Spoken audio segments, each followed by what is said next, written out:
అజయ్ అనే ఒక యువకుడు సిటీలో మంచి జాబ్ చేస్తూ ఉండేవాడు. పేరుకు మంచి ఉద్యోగం, ఇంకా డబ్బు ఉన్నా ఏదో తెలియని వెలితి. జీవితం అంటే ఇదేనా?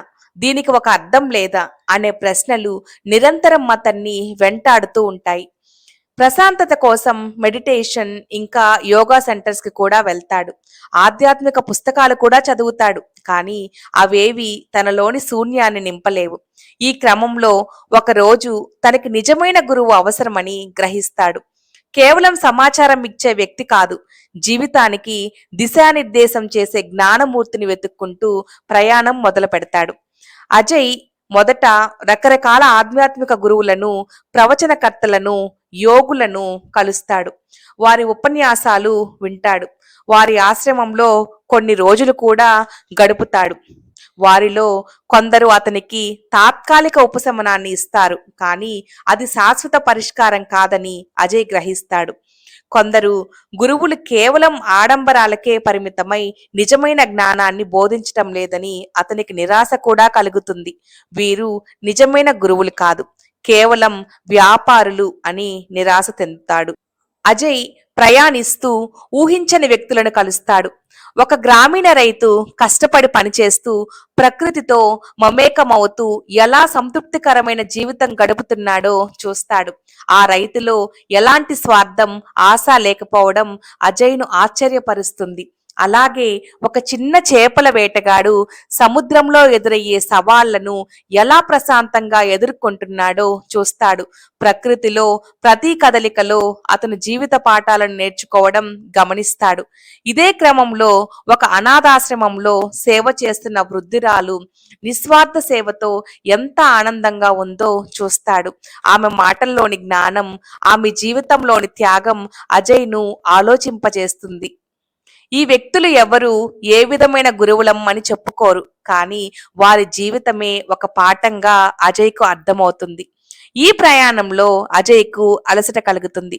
గురువు బయట లేడా, మరి నాకే దొరకటం లేదా అని తనలో తాను ప్రశ్నించుకుంటాడు. ఈ దశలో తన చిన్ననాటి స్నేహితురాలు అపర్ణ గుర్తుకు వస్తుంది. ఆమె ఎప్పుడూ ప్రశాంతంగా, సంతోషంగా ఉండేది. తన గ్రామానికి వెళ్లి అపర్ణను కలుస్తాడు. అపర్ణ రోజువారీ జీవితం, ఆమె తల్లిదండ్రుల నిరాడంబరమైన జీవన శైలి అజయ్ను ఆకట్టుకుంటుంది. అపర్ణ అతనికి ప్రత్యేకంగా ఏమీ చెప్పదు, కానీ ఆమెతో గడిపే ప్రతి క్షణం అజయ్కు తనలోని ప్రశ్నలకు సమాధానాలు వెతికేలా చేస్తుంది. ఆమె రోజు ఉదయం సూర్య నమస్కారాలు చేయడం, మొక్కలకు నీరు పోయడం, ఇంటి పనులు శ్రద్ధగా చేయడం, పక్షులకు గింజలు వేయడం, ఇంట్లో పశువులను ఆహారం పెట్టడం వంటి చిన్న చిన్న పనుల్లోనే జీవితం యొక్క అర్థాన్ని చూస్తాడు. ఇంతలో గురు పౌర్ణమి వస్తుంది. అజయ్ ఆలోచనలో పడిన ఈ తరుణంలో గురు పౌర్ణమి రోజు వచ్చింది. ఆ రోజు ఉదయం అజయ్ తన స్నేహితురాలు అపర్ణతో కలిసి పొలాల వైపు నడుస్తుంటాడు. సూర్యోదయాన్ని చూస్తూ ప్రకృతిలోని ప్రశాంతతను గమనిస్తూ ఉన్న తరుణంలో అజయ్ లోపల ఒక స్పష్టత వస్తుంది. అజయ్ ఉన్న పలంగా ఓ విషయం అర్థమవుతుంది. నిజమైన గురువు ఎక్కడో బయట లేడు. అతను వెతుకుతున్న జ్ఞానం అనాదిగా తనలోనే ఉంది. అతను కలిసిన ప్రతి వ్యక్తి, చూసిన ప్రతి సంఘటన, ప్రకృతిలోని ప్రతి అణువు అతనికి ఒక పాఠాన్ని నేర్పింది. స్నేహితురాల అపర్ణ నిరాడంబరమైన జీవితం, ఆమెలోని సంతృప్తి, ఆప్యాయతే తనకు అసలైన మార్గనిర్దేశం అని గ్రహిస్తాడు.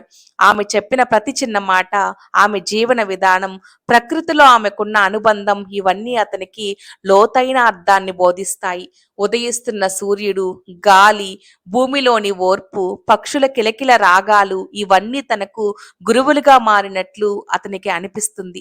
ప్రకృతి ఎప్పుడు పాఠాలు నేర్పుతుందని, మనం వాటిని గమనించడమే ముఖ్యమని తెలుసుకుంటాడు. అజయ్ తన అన్వేషణను ముగించి తనలోని జ్ఞానాన్ని గుర్తించినందుకు ఆనందిస్తాడు.